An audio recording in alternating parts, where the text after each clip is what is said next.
Yesterday, we discussed the 22 new charges that have been filed against Bradley Manning, the Army private accused of leaking documents to WikiLeaks. Now, one of those was a capital offense of aiding the enemy. And now we have information that both on Wednesday and Thursday, Manning was forced to strip naked, remain that way for 7 hours, both days. His clothes weren't returned to him until the following morning, after he was required to stand naked outside of his cell during an inspection. And this is something that the military isn't denying. In fact, they acknowledged it, but wouldn't give any reason as to why Manning was subject to this type of treatment and this type of humiliation. A Marine spokesman said that he couldn't explain it without violating the detainees' privacy. And the New York Times is now reporting that Quantico has said that Manning will be strip searched every night as a precautionary measure to prevent self-injury.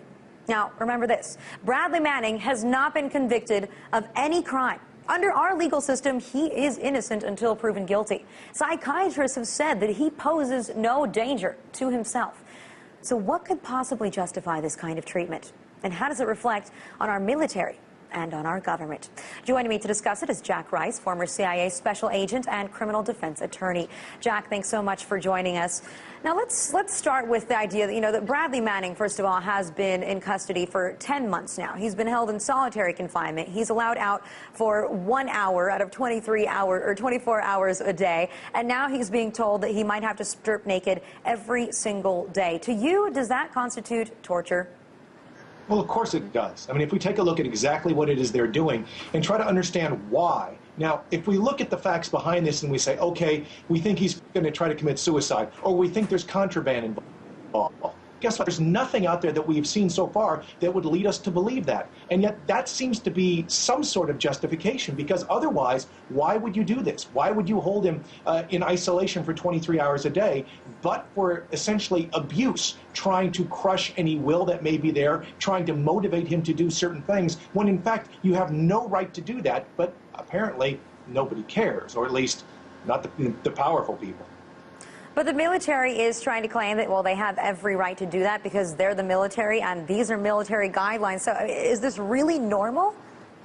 No, it's not. You see, that's the thing that's important here, is that's what we see from the DOD when it comes to this. They say we can do just about whatever we want because these are the guidelines, but they still have to have justification. They still have to have some sort of articulable reason, not just, well, we're in the mood to do this because it's Manning and we want to break this guy. You need more than that, and they've been very, very unwilling to provide this before. Actually, I think what is the most telling here has nothing to do with what it is that he is involved in terms of maybe trying to hurt himself or contraband.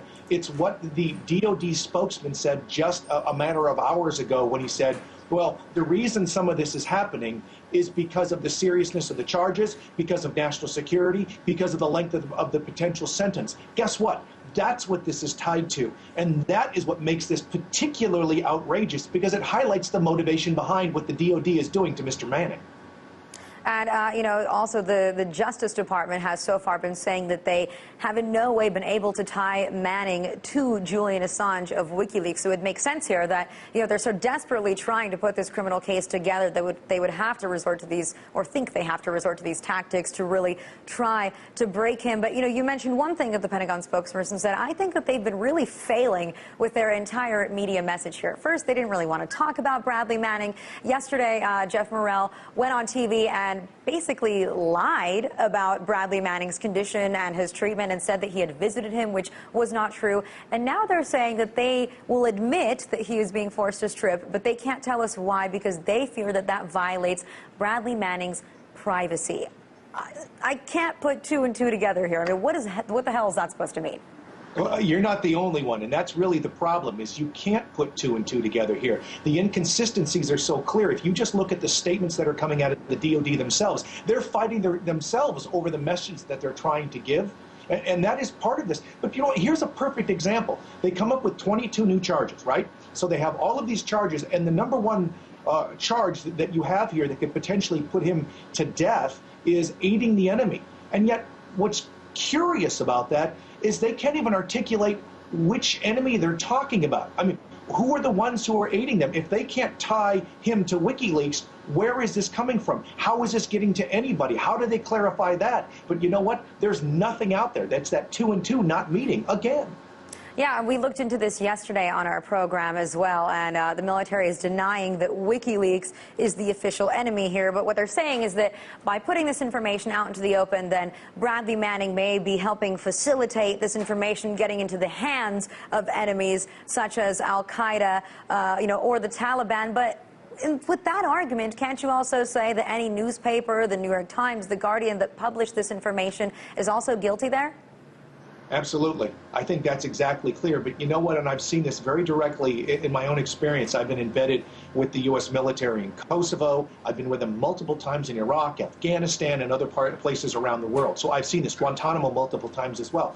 Is that what the U.S. military, what the DOD is trying to do is they're trying to articulate a very clear message, and they want to control that message. And if anybody comes out with something that's inconsistent with that message, then they will go after them. They have done that in this case. I've seen where they're trying to control it when I've been in the field before in Afghanistan last time. So this isn't shocking to me. The problem is there's too many moving parts inside the Pentagon right now. They can't sit down at one table and say, okay, this is how we're going to play everybody who's watching this. And so you get all of these strange answers, everybody claiming that they're telling the truth, when in fact it's clear that a lot of them are not.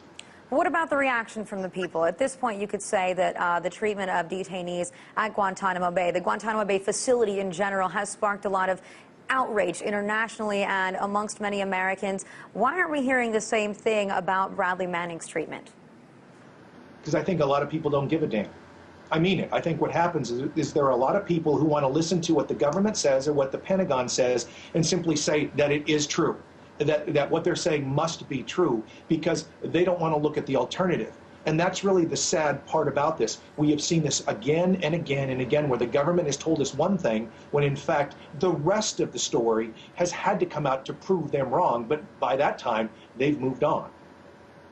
Well, Jack, I want to thank you very much for joining us. And, of course, we'll see how history treats Bradley Manning. Who knows, maybe decades from now he'll be looked at as the new Daniel Ellsberg, who these days has completely had his image rehabbed and is looked upon as a hero, but only time will tell. Thanks so much for joining us.